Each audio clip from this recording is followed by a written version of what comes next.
Bonjour et bienvenue dans cette vidéo de présentation d'Esrad, les portes du chaos. Moi, c'est Notruche, créateur de ce jeu de rôle dont je vais vous présenter les mécaniques. Esrad est un jeu dynamique, épique et loufoque, basé sur un système tactique engageant mais aussi abordable. Pour commencer, nous allons aborder le sujet des jets de caractéristiques.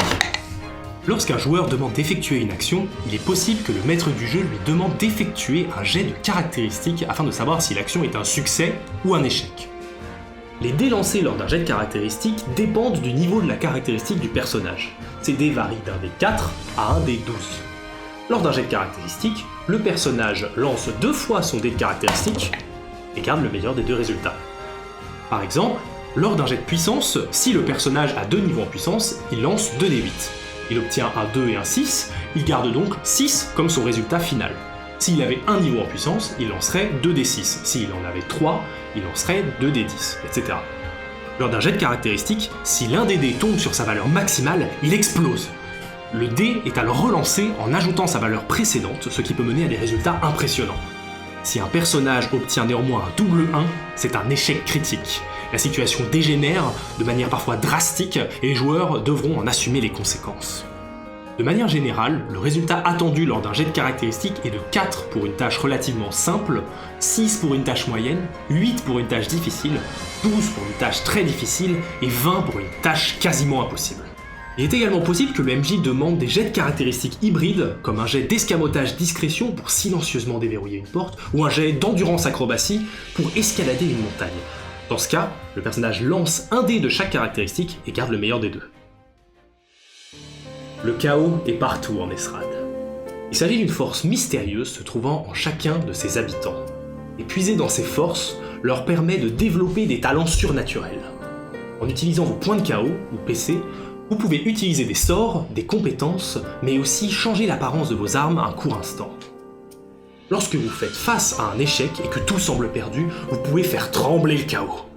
Ce pouvoir vous permet une fois par jour de remonter brièvement le cours du temps et de relancer un jet de dés que vous venez de réaliser. Un tel pouvoir n'est bien sûr pas sans conséquences. En effet, après avoir fait trembler le chaos, vous subirez aléatoirement un des 100 effets de la table du chaos. Peut-être que de grandes cornes vous pousseront sur la tête, ou peut-être serez-vous transporté l'espace d'un instant dans un autre monde. Peut-être que votre portefeuille explosera, ou que vous vous écroulerez de fatigue, ou peut-être que vous exploserez, purement et simplement. Qui sait ? Lorsqu'un groupe d'ennemis brandissent leurs armes pour vous attaquer, le combat commence. Dans Esrad, le terrain sur lequel le combat prend place a beaucoup d'importance.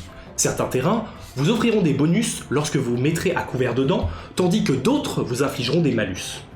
En fonction de votre mouvement et de votre saut, vous pourrez atteindre des cases situées à une certaine distance ou hauteur durant votre tour. Un tour de table est divisé en 2 phases. La phase joueur, où vous et vos compagnons effectuez des actions à tour de rôle, puis la phase ennemi, où vos adversaires agissent ensuite pour tenter de vous mettre à bas.